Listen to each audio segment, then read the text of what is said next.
was lucky enough to have Kate's list of exhibits related to same-sex desire when I was doing my walk around the museum a few months ago.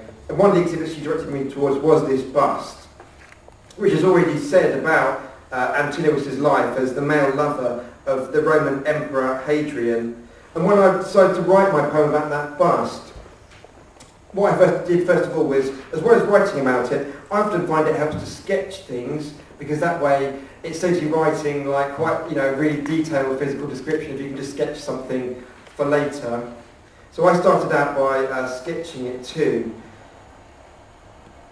I also then did a free write about the Hadrian-Antinous relationship, again trying my best to imagine how Hadrian might have felt about what happened to his beloved, extrapolating from my own experiences.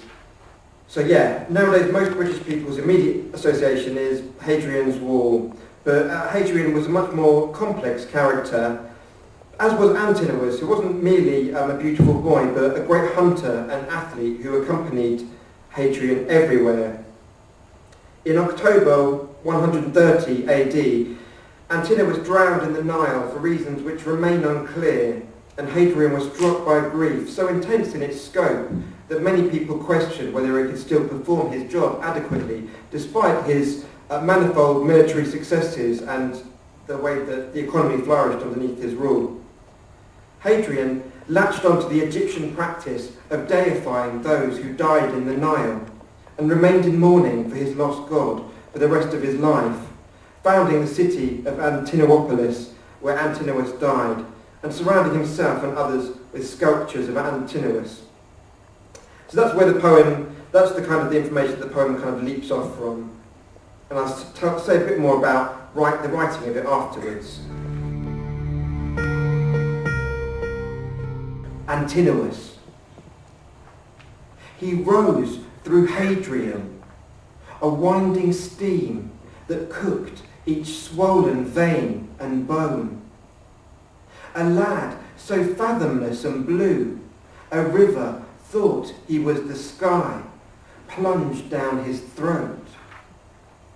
His lover made all Rome lament, decreed the birth of towered cities for a god, each dominated by the marble stairs of busts of that sweet head, remote as stars. They weren't enough.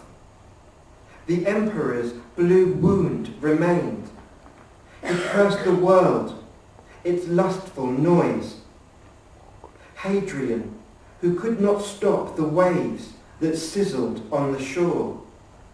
The thunders boiled, and round his busts the scratch of shriveled leaves, transported and deserted by the wind.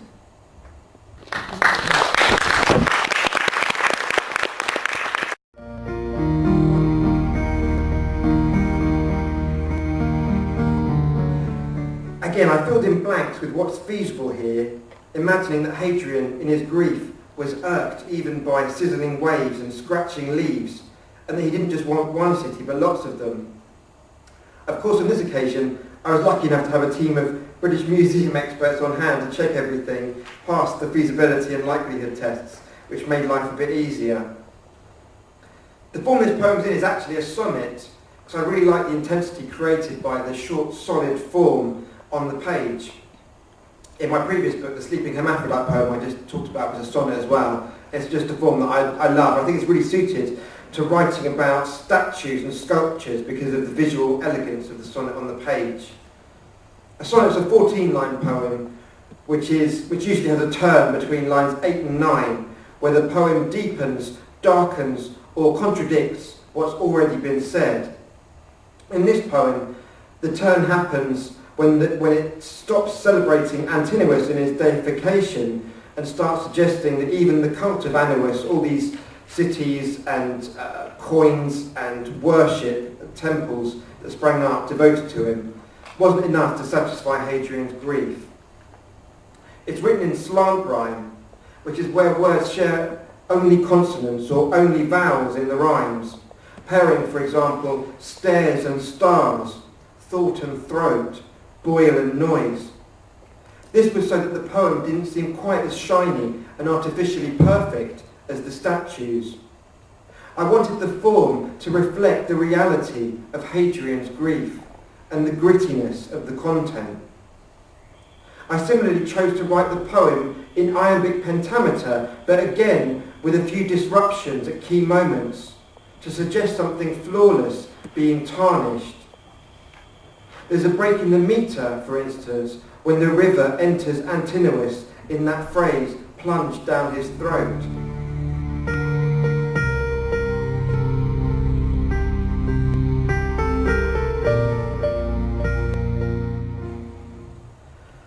The next poem I'm going to read takes a different angle on queer history.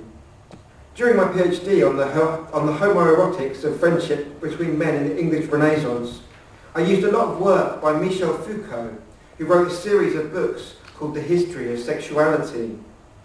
I really wanted to write a poem about him, but didn't want it to become too academic or pretentious.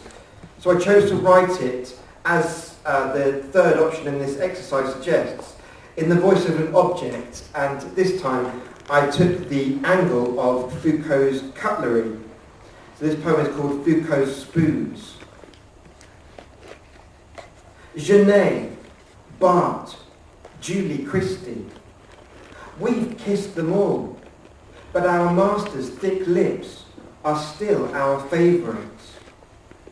His slow steps create pandemonium in the drawer, a high-pitched ring that could splinter a goblet, till we're dumbstruck when he yanks us back into the light. Inevitably, he's prepared himself something astounding. His arguments for aniseed or lime sanctified by his tongue. Lying there, we can taste stranger residues. Hash, the tang of semen.